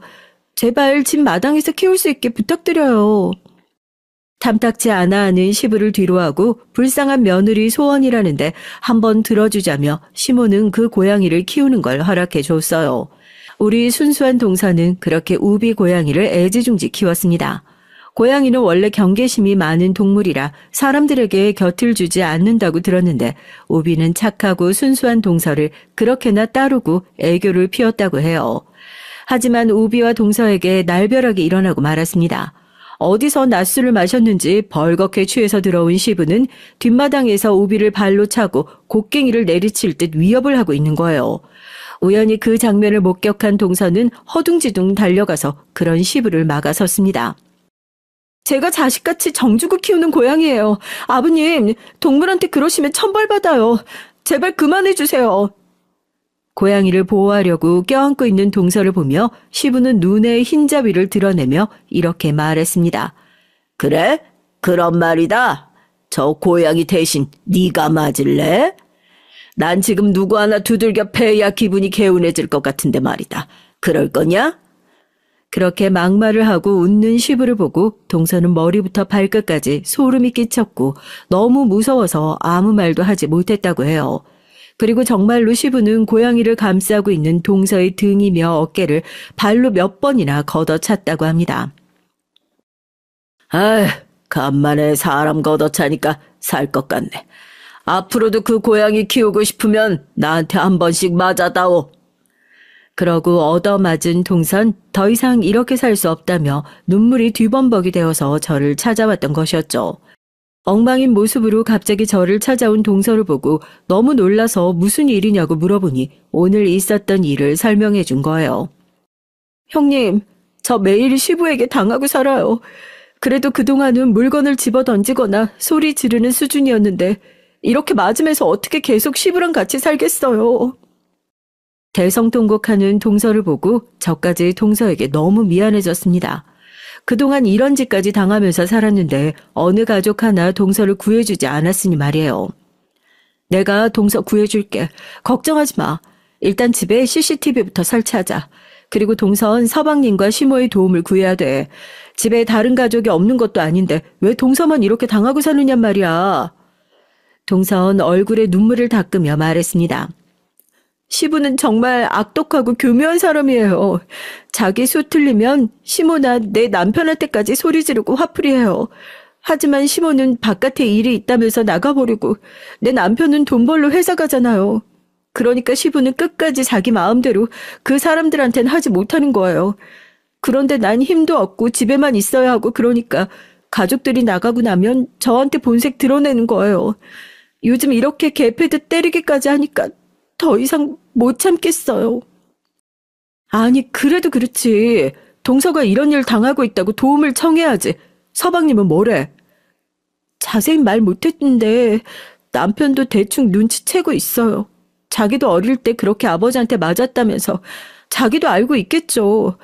근데 하던 사업이 망해서 우리 나가서 살 집도 없으니 어쩌지도 못하는 거예요. 게다가 시부가 한 번씩 우리 남편한테 뭐라는 줄 아세요? 동철아, 너희 할아버지 유산으로 남겨준 과수원 알지? 그게 요즘 신도시 개발된다는 얘기가 조금씩 있더라. 개발만 되어봐. 그 땅이 얼마나 될지. 나는 말이다. 장남이고 뭐고 우리 모시고 사는 둘째 널 믿는 거 알지? 네가 어떻게 하는지에 달려있지. 그 과수원 땅이 누구한테 유산으로 갈지 말이야. 남편도 저도 한푼이 아쉬운 사람이에요. 그러니 시부나 시모한테 별소리 못하고 참고 살아야지 않겠어요? 나중에 그 유산이라도 잘 받으려면요. 그러니까 남편은 자꾸 저한테 좀만 기다려달라고 자기 아버지 불쌍한 사람이라고 생각하며 그냥 그렇게 참아주길 바라는 거예요. 그래야 가정의 평화가 유지된다고. 아버지 유산으로 좋은 아파트 사서 나가서 살자고. 저 그렇게 2년 동안 참고 살았어요. 형님이 보시기에도 저만 참고 살면 다 잘 되는 걸까요? 동서, 바보 같은 소리 하지 마라. 시부는 동서가 참고 살아주니까 지금 그렇게 더 멋대로 하는 거라고. 서방님한테 강하게 나가자. 당장 시댁서 나가 살지 않으면 이혼할 거라고 말이야. 그때 전 동서의 팔뚝에서 멍자국을 봤어요. 그리고 동서의 옷을 걷어서 상처와 멍자국이 한두 군데가 아님을 확인했습니다. 이 불쌍한 사람, 가련한 사람, 이런 몸까지 될 지경으로 참고 살았던 우리 동서가 너무 안 돼서 마음이 아팠어요. 결국 제가 나서서 동서를 구해주기로 마음먹었어요. 전 동서를 데리고 인근 병원에 가서 몸에 있는 폭력의 상처들에 대한 진단서를 받아놨습니다. 그리고 CCTV를 마련해서 시댁에 아무 가족 없는 틈을 타서 이곳저곳에 설치를 했어요. 특히 길고양이가 머무르는 마당에서 자주 맞는다고 하니 그곳에도 사각지대 없이 꼼꼼히 설치를 했죠. 동서, 이 정도면 폭력의 증거는 충분히 모을 수 있을 거야. 상황 봐서 서방님한테 솔직히 털어놓고 분가하자고 해야 돼. 만약 말 들어주지 않는다면 이혼하겠다고 말이야. 알겠지? 동서는 무서워서 덜덜 떨며 고개를 저었어요. 안 돼요, 형님. 시부는 제가 남편한테 이혼 얘기라도 꺼내면 고양이도 죽이고 저도 죽인댔어요. 바보 같은 소리야. 정 걱정되면 고양이는 우리 집에서 맡아줄게. 동서가 용기 내야만 하는 일이야. 뒷일은 내가 다 알아서 할 테니까, 응? 제 단호한 눈빛을 읽은 동선 겨우겨우 마음을 먹었습니다. 이 지옥 같은 삶을 끝내기로 말이죠. 동서는 며칠 뒤 자기 남편에게 당장 시댁에서 나가서 살지 않으면 이혼하겠다고 눈물로 호소를 했어요. 서방님도 얼마나 시부가 포악하고 악독한 사람인지 누구보다 잘 알고 있겠죠. 더 이상은 동서에게 참고 살라고 하지 못한 것 같아요. 아버지, 아직도 옛날 버리지 못하셨나 봐요. 얼마 전에 이 사람한테 손찌검까지 하셨다면서요. 요즘 누가 아빠 같은 사람을 참고 같이 살아주겠어요. 전 아버지와 아내를 같은 집에 둘 수 없으니까 이제 나가서 살겠습니다. 뭐라고? 이 벼락 맞을 놈아.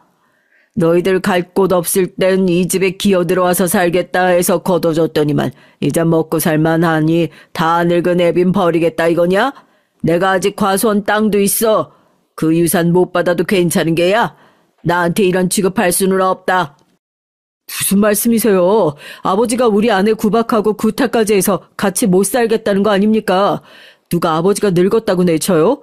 아직도 저렇게 노인네 힘이 팔팔해서 우리를 괴롭히는구만. 그깟 유산 때문에 저도 더 이상은 아내에게 참아달라고 말 못해요. 오죽하면 그 착한 사람이 이혼하겠다고 나오겠어요. 뭐야? 이혼? 그년이 그러디? 네, 아버지한테 당하고 사는 게 너무 힘들다고요. 계속 아버지랑 살면 이혼하겠다고 했어요. 시부는 화가 머리끝까지 치밀어 올라서 급히 마당으로 나갔다고 해요. 아마 그 고양이한테 화풀이를 하던 인질로 삼고 서방님네가 못 나가게 하던 그럴 요량이었겠지만 그 뜻대로는 되지 않았습니다. 이미 고양이는 우리 집으로 데려와서 맡아두고 있었거든요. 어디 갔어? 그 썩어 빠질 고양이 새끼 어디 갔냔 말이야? 서방님은 후일 우리 집에 와서 이날의 일을 얘기하면서 말했습니다. 늙고 나서 그 성질이 잠잠하길래 아버지가 좀 변한 줄 알았는데 아니었어. 그 사람 본성은 어디에 안 갔네. 그날 아버진 내가 기억하는 악마같이 때리고 괴롭히던 그 모습 그대로였다고. 그리고 며칠 뒤 서방님과 동선 서울에 월세방을 얻어서 시댁에서 이사를 나갔습니다. 시모는 울면서 아들 내외를 붙잡았다고 해요. 아이 니들이 들어와서 그래도 난 좀 살만해졌는데 난 이제 어떻게 하는 거냐? 저 인간 안 변했어. 하나도. 그냥 눈치나 보면서 몰래 그 성질 풀고 있었지. 나 더 이상은 남편이랑 못 살겠다. 내가 남은 여생은 편하게 살아야 되지 않겠니? 너네 나갈 거면 나도 데리고 가. 나만 놔두고 가지 마로. 어머님 너무하세요. 그동안 아버님이 저한테 한 짓 다 알고 계셨죠? 아니. 다 알면서 저를 욕바지처럼 방패처럼 쓰고 계셨던 거예요.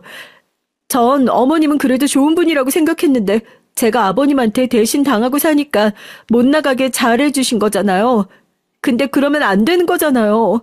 어머님이 어른인데 당해봤던 여자로서 절 구해주셨어야죠. 막아주셨어야죠. 모르는 소리 마라. 난 수십 년을 맞고 살아왔어. 고작 2년 당한 걸로 내 앞에서 어디? 시모도 참 불쌍한 사람이지만 그래도 동서에게 할 말이 없을 텐데 참 어른답지 못했습니다. 결국 시댁에서 시부만이 문제가 아니었어요. 다 똑같습니다. 자기만 피해자라고 주장하면서 시모도 결국 시부와 한통속으로 동서를 방패막이로 삼았으니 말이에요. 하지만 전 시모와 같이 하지 않을 겁니다. 시부는 죗값을 받아야 하니까요. 제 대학 동창 중에 로스쿨을 가서 변호사로 개업한 친구가 있어서 찾아갔어요. 동서가 당한 일을 상담하면서 시부가 어떻게 죗값 치룰 방법이 없겠느냐고 물었죠. 당연히 벌을 받아야지. 다만 중요한 건 가족 내에서 또는 친인척끼리의 가정폭력은 피해자들이 마음을 강하게 먹어야 돼. 대부분 고소했다가 나중엔 마음이 약해져서 합의 보거나 고소를 취하거든. 알았어. 내가 가족들을 잘 설득시켜 볼게. 그리고 나 사실 증거 갖고 있어. 시부가 그동안 동서 폭행해온 증거 말이야. 전 변호사 친구에게 시댁에서 촬영해온 CCTV 영상이 담긴 메모리 카드와 병원에서 발급받은 폭행 진단서를 내밀었어요. 친구는 얼굴이 밝아져서 그것들이 아주 중요한 증거로 쓰일 수 있다고 했습니다. 그리고 나서 동서를 피해자로 해서 시부를 폭행범으로 경찰서에 신고를 했어요. 물론 과거의 폭행 사실까지 모두 더해서 피해자는 시모, 남편, 서방님까지 온 가족이 함께 고소를 한 셈이죠. 시부는 경찰관에게 돼지처럼 끌려갔습니다. 이 망할 년놈들아, 니들 내비다. 네 남편이야. 날 경찰서에 쳐넣는다고? 나와서 내가 니들 다 죽일 거야. 곡괭이로다. 70이 다 된 노인이지만 이렇게 버티고 악을 써대니 건장한 경찰 2명도 쩔쩔매면서 겨우 시부를 경찰서로 연행해 간 거예요. 그렇게 시부를 경찰서에 보내고 나서야 시댁엔 평화가 찾아왔습니다. 하지만 재판이 끝나서 형량이 결정되기 전에 시부는 언제든 감호소에서 풀려나올 수 있었어요. 그래서 변호사인 친구는 시부가 가족들 반경 내에 접근 금지하는 접근 금지 명령 가처분을 신청해 줬습니다. 이렇게 동서도 시모도 모든 가족들이 시부의 위협에서 벗어나서 안전하게 살 수 있으리라 생각했어요. 하지만 우리나라 법은 처벌이 미약하기만 하고 접근 금지 명령도 아무 효력이 없었어요. 시부는 판결이 확정되기 전에 풀려나와서 시댁 집으로 찾아와서 시모를 위협했다고 합니다. 그리고 서방님네 이사간 주소를 알아내고는 곡괭이를 들고 서방님네 집 현관에서 동서에게 당장 나오라며 위협을 가한 거였어요. 미래가 없이 바닥까지 가게 된 시부에겐 접근 금지 명령이고 뭐고 그냥 무시하고 살해하겠다고 찾아갔으니 말이에요. 동서는 두려움에 떨며 경찰에 신고하고 서방님과 저에게도 연락을 했습니다. 연락을 받고 찾아가서 우리는 경찰들이 시부를 잡아갈 때까지 진정시켜야 했어요. 당장 고소 취하지 못해. 나를 감옥에 쳐놓고 너희들이 멀쩡히 살 수 있을 거라 생각해? 안 됩니다. 아버님 같은 분은 사회에서 격리되어 살아야 돼요. 우리 고소 취하 못해요. 뭐? 이 곡괭이로 널 쳐버릴 수도 있다. 내 과수원 땅도 아직 있다고. 절 곡괭이로 치시면 아버님 형량은 배로 늘어나겠죠. 그러고 싶으시면 그렇게 하세요. 과수원 땅 같은 거 필요 없으니까 우리 가족에게서 떨어져 살라고요. 이렇게 단호하게 나오는 절 보던 시부는 갑자기 움찔하면서 뒷걸음질을 쳤어요. 그동안 자기 가족들에겐 통했지만 저에겐 그딴 협박은 통하지 않으니까요. 그리고 시부 같은 소시오패스는 오히려 자기 협박이나 위협이 통하지 않으면 본인 자신이 불안함을 느끼게 되어 있습니다. 결국 시부의 난동은 경찰관들이 와서 진압됐고 시부는 재판에서 형량 5년을 받고 감옥에 수감되었어요. 40년의 세월 동안 고통받은 가족들에게 너무 부족한 형량이었지만 일단 그래도 시부가 감옥에 가 있으니 우리는 비로소 안심할 수 있었습니다. 물론 그래도 불안했던지 시모는 오랫동안 살았던 집을 처분해서 어디 다른 곳에 방을 얻어 가셨어요.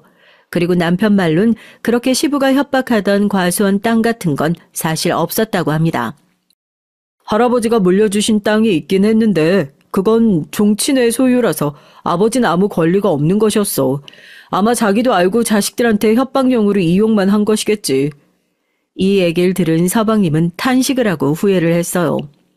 내가 그동안 멍청했어. 아버지 술수에 넘어가서 소중한 아내를 그 사람한테 당하게 살게 내버려 두다니. 서방님은 깊이 뉘우친 만큼 더 열심히 직장을 다니면서 동서와 아이들을 아끼고 살겠다고 했습니다. 이렇게 시댁 가족 모두 평안함을 찾고 지금 하루하루 잘 살아가고 있어요. 아마 용기 내어서 시부에게 맞서지 않았다면 동서든 시모든 그 아들들이든 아직도 고통 속에서 살고 있었겠죠. 그리고 남편을 비롯한 시댁 가족들 모두 저에게 깊이 감사해하고 있습니다. 아마 제가 없었다면 가족들은 그렇게 시부에게 맞서 싸울 용기도 내지 못했을 거라면서요. 전 그저 나쁜 사람을 처단하고 내 소중한 가족들이 안전하게 되어 다행일 뿐이니까요. 제가 여러분에게 들려드린 얘기는 이렇게 해피엔딩으로 끝이 났습니다. 혹시 지금 가족 중에 시부와 같이 뼛속까지 못된 인간이 있다면 또 그로 인해 고통받고 계시면 꼭 용기를 내시고 안전과 행복을 되찾으시길 바라요. 어딘가에 도움을 요청하시면 어디에선가 누군가가 도와주실 거예요. 세상은 아직 살만하고 따뜻하니까요. 그럼 전 이쯤에서 마무리 인사드리겠습니다. 여러분 안녕히 계세요.